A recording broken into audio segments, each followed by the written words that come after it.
China is working on a long-term plan to become the world's dominant power. But which path will they take? Over the last few decades, China has experienced a meteoric increase in both its economy and global recognition. The Asian great power has a modern nuclear arsenal, a fast-growing military that can dominate the region's air, land, and sea, and an economy that is making inroads around the world. They use a combination of military force and diplomacy to expand their influence around the world, and are unafraid to challenge major powers, even sending a massive spy balloon over United States soil in a controversial incident. But it's still a long way to the top. While China has grown a lot, in recent years many people have said their best days might be behind them. They're facing a rapidly aging population without the people needed to replace them, largely due to the country's previous one-child policy. The country was also devastated by the COVID-19 pandemic, first due to the extended strict lockdowns, and then due to a wave of the virus in late 2022 into 23. This has had an impact on the economy, as has the authoritarian policies of Xi Jinping, which have made other countries hesitant to invest in them. How hesitant? Disney isn't even going to get all their movies into the country anymore, which means in China those in power might be thinking that it's now or never.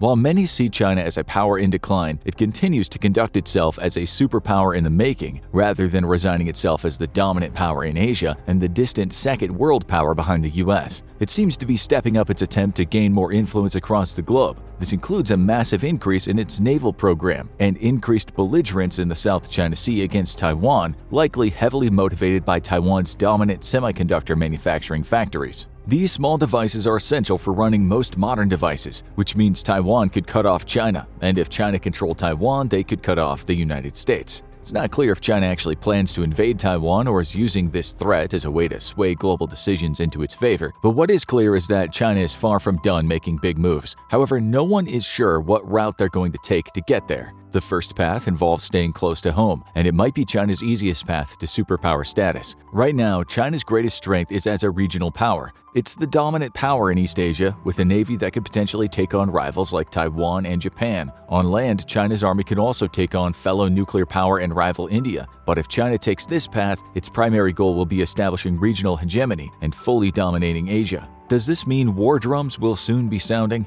Not necessarily. While the Soviet Union styled itself as the regional power of Europe and a fellow superpower with the United States, it got this recognition by often physically occupying countries to maintain its sphere of influence. It was so strong that no one dared stand up to it, and so it kept growing and growing and growing. This is obviously a strategy that relies heavily on absolute power, so it falls apart as soon as the power in question starts waning. If China was to try to rule the region solely through military strength, it would face a lot of challenges, likely with the US backing its opponents. But military occupation isn't the only way to convey strength. Right now, most of China's aggression in the region centers around Taiwan, as it frequently threatens the small island nation, conducts military exercises off its coast, and intimidates foreign leaders who visit the island or recognize it as a country. This aggression is normally shown through strong words being shared on the international stage, but often escalates through bold spokespeople, like the one who threatened that the Chinese government would shoot down Nancy Pelosi's plane if she visited Taiwan. This was seen as a misjudgment by the Chinese government, as it backed the US into a corner. If the US took this threat seriously and didn't allow the Speaker of the House to go to Taiwan, it would be seen as a weakness. Nancy Pelosi did ultimately end up visiting Taiwan without her plane being shot down, as China wisely decided it was not worth starting World War III over a diplomatic visit. But Taiwan might not be the most important part of China's plan. Over the last decade, China has been making aggressive moves in the South China Sea, in areas that are either international waters or territorial waters belonging to countries like Vietnam, Indonesia, and the Philippines. China has been setting up bases without invading another country's land. To do this, they're building artificial islands, a long and complicated process, and then projecting military strength from those concrete bases. Multiple countries have contested China's actions, seeking aid in court when their territorial waters are invaded, and China has largely taken any rulings against them and torn them up. But this might be just the start. China's primary goal in expanding its territorial waters is to make itself a regional hegemon, a power that essentially exerts a veto power over the security moves of its neighbors. This essentially forces the countries in the area to rely on China as their primary ally, rather than working with the United States. The problem with this is many countries in the region have close working relationships with the United States, including Taiwan, but also Japan and South Korea. Both are long-term allies of the US and wouldn't just bow to Chinese demands, mostly because of their close economic and social link to the US. So is China's power destined to stall out near the east?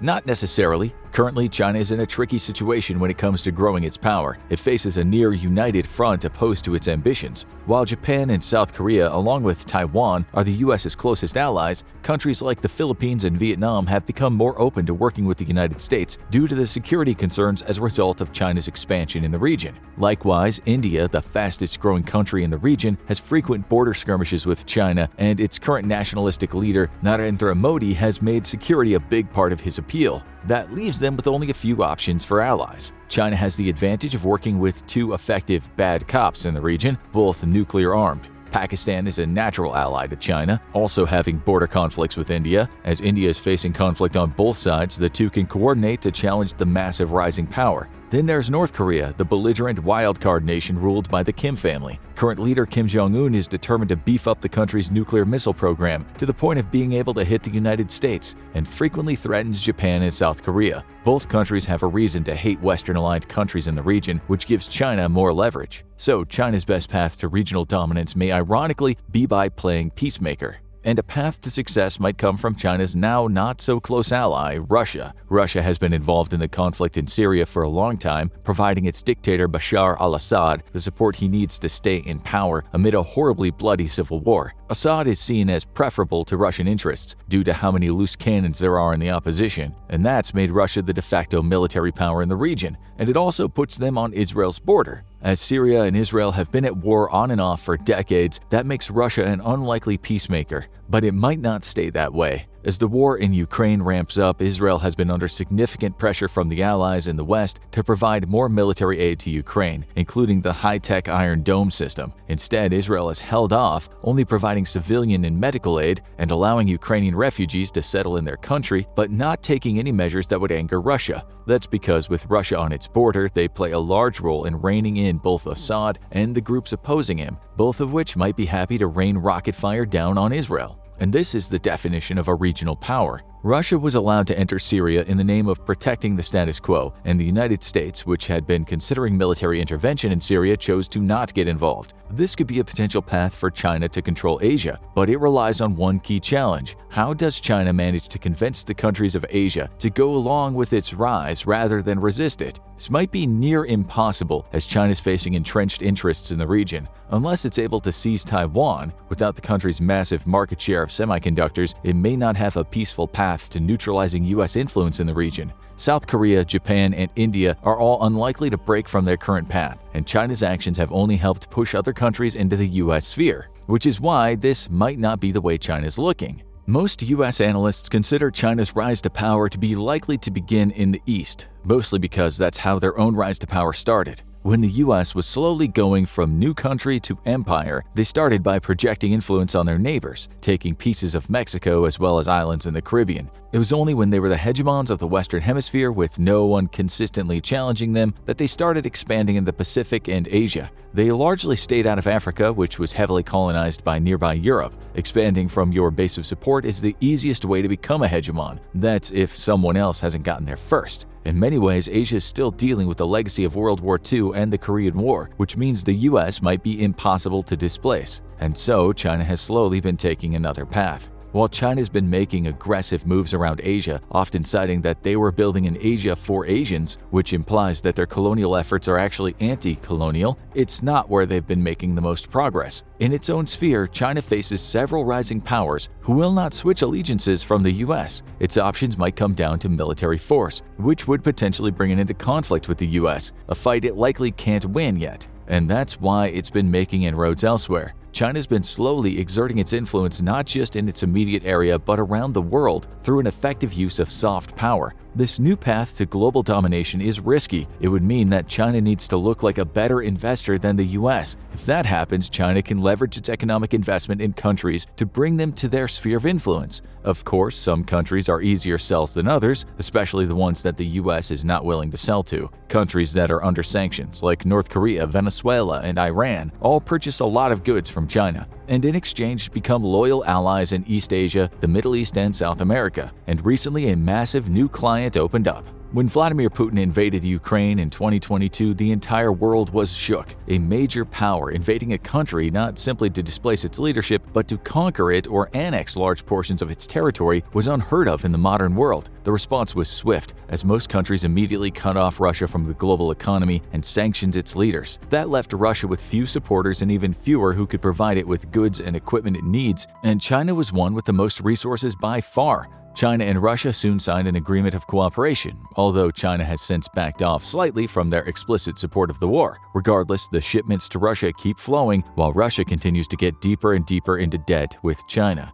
But this might be a strategy not just used on Russia. Venezuela's in a similar situation to Russia on a much smaller scale. President Nicolas Maduro's corruption, affiliation with drug kingpins, and authoritarian policies have made him an outcast in the region, so he's found plenty of support from China. And while other left-wing leaders in the region have not been sanctioned like he has, China's support is often seen as a counterbalance to the US as the regional hegemon. With almost the entire continent now electing left-wing leaders, China has the opportunity to make more financial deals with South America and grow their sphere of influence right in the US's backyard. But that is nothing compared to the impact China is making elsewhere. Africa is the fastest growing continent right now, with the standard of living improving by leaps and bounds, and countries like Nigeria becoming hubs of tech development. After decades of colonialism and an often rocky road to independence, Africa has become more democratic and more stable, with many countries in the continent looking to take advantage of their newfound influence. The continent is rich in natural resources and has a lot of room for development, so much like India was seen as a place where economic growth is almost guaranteed, Africa might be the next big place to invest, but they might not welcome everyone with open arms. Old generational grudges are still strong, and Africa was largely used as a game board in a brutal game of Risk for centuries. France, the UK, Belgium, the Netherlands, and Germany all colonized the continent extensively, sometimes with brutal tactics that left millions dead. Even after countries gained independence, they were left with the scars of colonialism,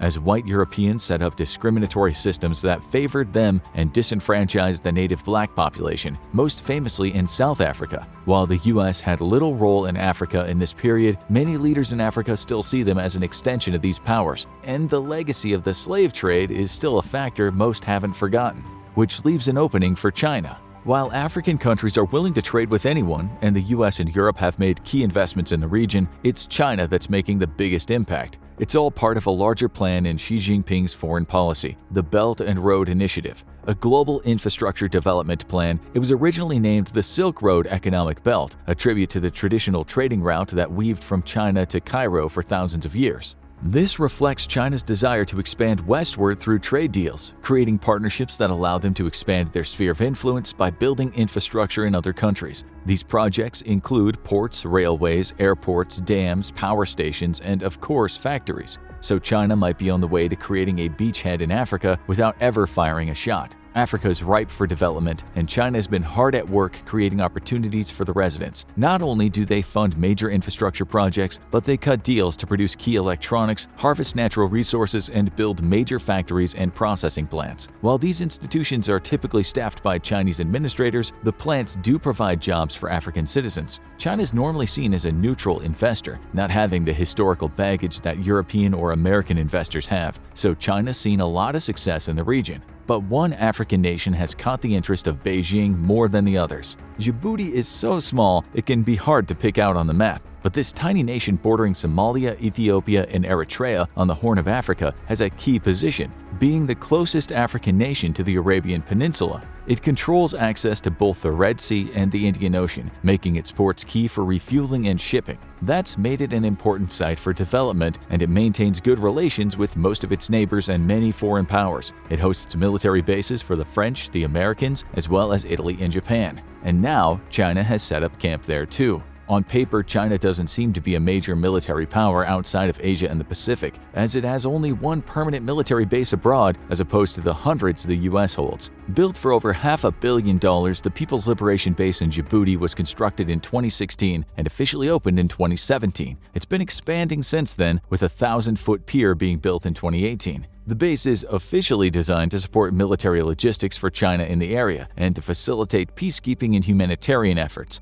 But China has also approached Namibia for a potential base, which would give them access to the Atlantic. so China's efforts to make inroads into Africa have been successful, and Chinese and American soldiers in the area have had some tense encounters. So, what's the long-game goal for this strategy? China's been carefully placing itself in the center of a complex link of trade, economic, military, and digital cooperation that spans multiple continents, and that's given them a potential advantage if war was to break out. They could use their connections to other countries in Africa to potentially cut off the US from certain resources or restrict access to waterways. Clearly, this is a worst-case scenario, and China doesn't seem to want to engage in a hot war with the US at this point, since there's a good chance that this is a war no one would win. But what if it didn't need to?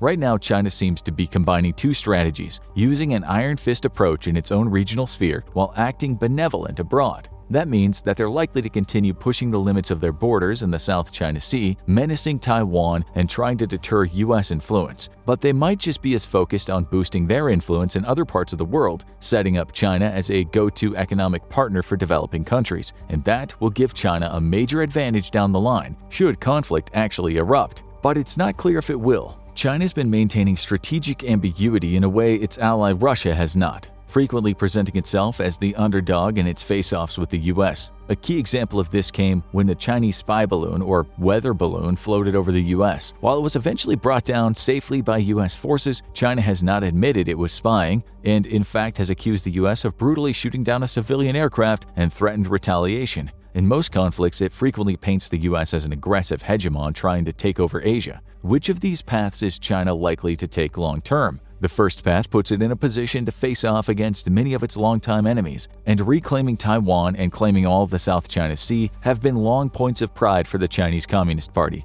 Meanwhile, slowly expanding its global Silk Road gives China more cards to play should they wind up in conflict with the United States down the line, potentially controlling key wartime resources. Both are high-risk, high-reward plans. So the strategy may be to continue walking the second path and expanding China's influence to make it all the easier to switch to the first path when the time is right. Want to know more about the US conflict with China? Check out Taiwan Will Cripple China with This Tiny Weapon, or watch Why China Will Never Be a Global Superpower for a different assessment.